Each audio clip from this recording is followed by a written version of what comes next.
Today I'm going to show you how to create percussive bassline patterns using a Max for Live device called Sting. And honestly, I've been using this for quite some time and I've used it in many different contexts, but never have I shown you how I use it on basslines. So that's what we're going to do today. Let's dive in. I have the strum groove prepared here simply for the sake of demonstration, so we have something to work with. The sounds are from an upcoming pack called Organic House Essentials, so stay tuned. Once we have the drums, usually what I do is transition into more of a melodic phase, and one of my favorite ways of doing so is by adding some kind of pad sound just to get some kind of melodic floor, right? Let's say this one sounds interesting. Just drag and drop, put it here.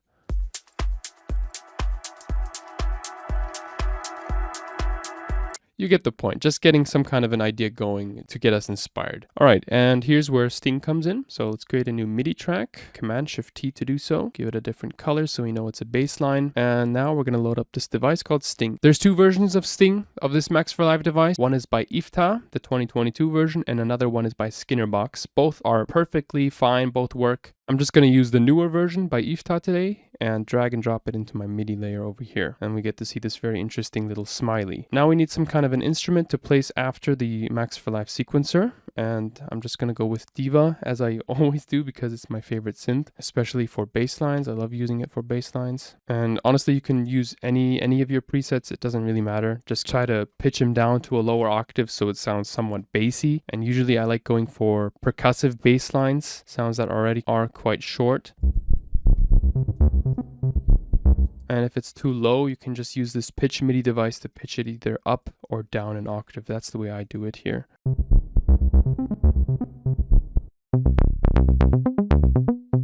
Yeah, favorite Pluck sub, that's a nice one. It's in Yerevan. Yeah, you can dial down the envelope so it becomes less plucky, less sharp.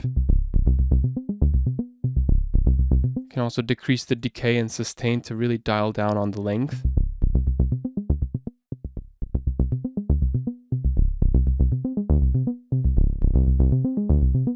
Yeah, and by increasing the release, you create a lot of tension, which is great for build-ups. But we're going to keep it with a short and plucky sound now. Just find the sweet spot.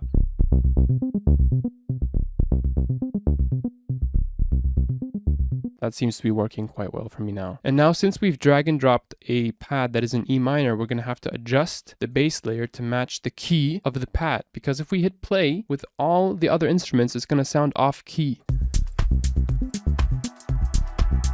It's like the bass line doesn't match the pad. And now what we're going to do is match the bass line to the pad. So first of all, let's select our root and match it. So we're going to change it to E. Now let's hit play again.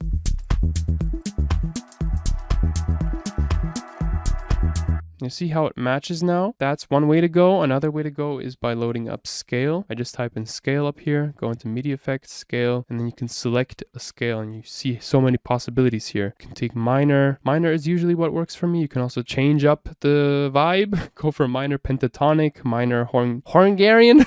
I'm gonna go with minor and change the bass to E,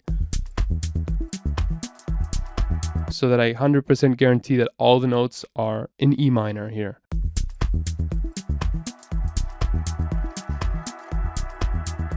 Now the problem with the bass now is that it's clashing with the kick. Since it's so quick and percussive, you're not getting a clean separation between kick and bass. So what I usually do, and this is something that I do on bassline specifically, is load up an LFO tool. Now LFO tool is just my favorite one because I feel like I have the most control over the curve here, but there's a ton of different Max for Live devices that are also for free. Shaperbox allows you to do this. You can also use the default compressor in Ableton Live to do sidechain compression. But for the sake of simplicity, I'm just going to use LFO tool today. And what I do is always kind of drag this slider a bit to the left so it doesn't click, just a bit, and keep the default curve here other than that. Notice how it becomes more bouncy. It's cutting off that beginning here, as you can see, because it's making place for the kick. If we take it away,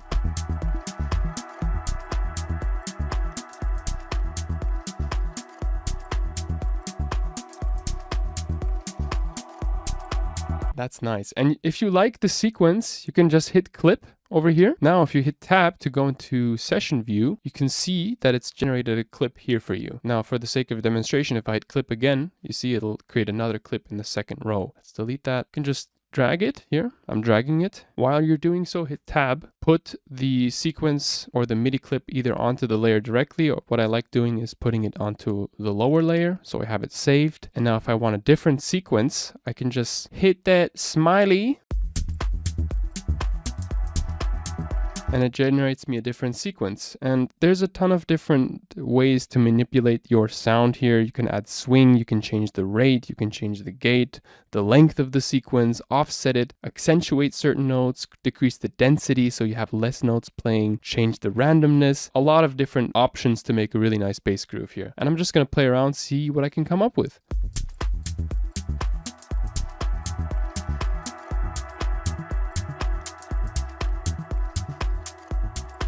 Hit clip. Remember, I'm playing the bass line, I'm generating different sounds, and once I find something nice, I just hit clip, and then I continue that process. Maybe change it to 8th note.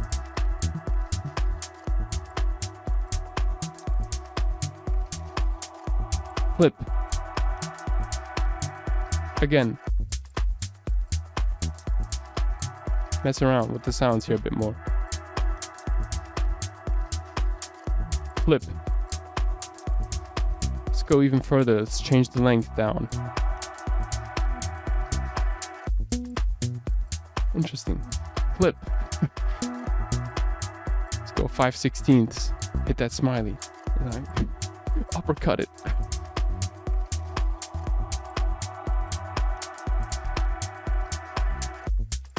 Yeah, I could do this literally the whole freaking day. It's so much fun. You can just, generate clips one after the other and hit tab. Take all of the clips that you've freshly generated here and then hit tab and take them over, put them into this new little MIDI clip here. And then you can select your favorite one. Simply drag and drop the ones that you like into the upper sequence here. Disable the sting and all the MIDI effects that are before your synth, and then see how that sounds with the new freshly generated MIDI clip.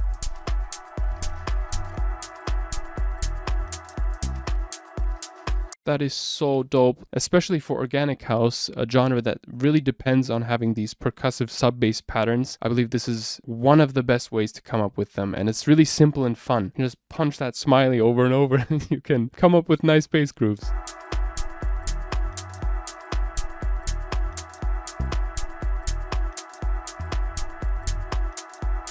Yeah, and what I like doing is then just messing around with the pitch to define the right octave, the right range. Do I want the bass notes to be higher placed or rather lower?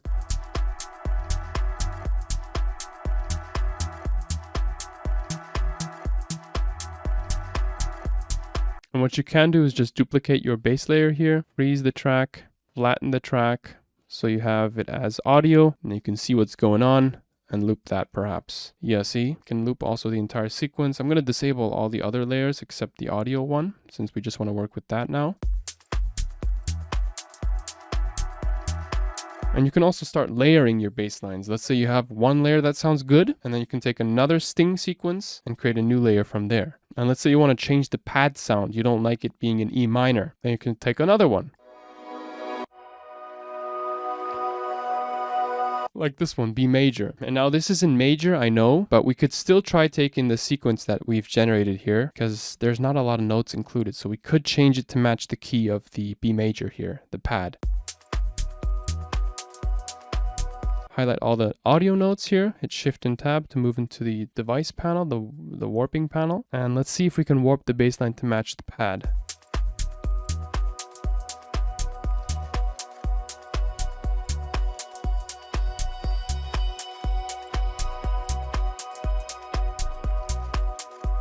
There we go. I do this by ear. It's more fun.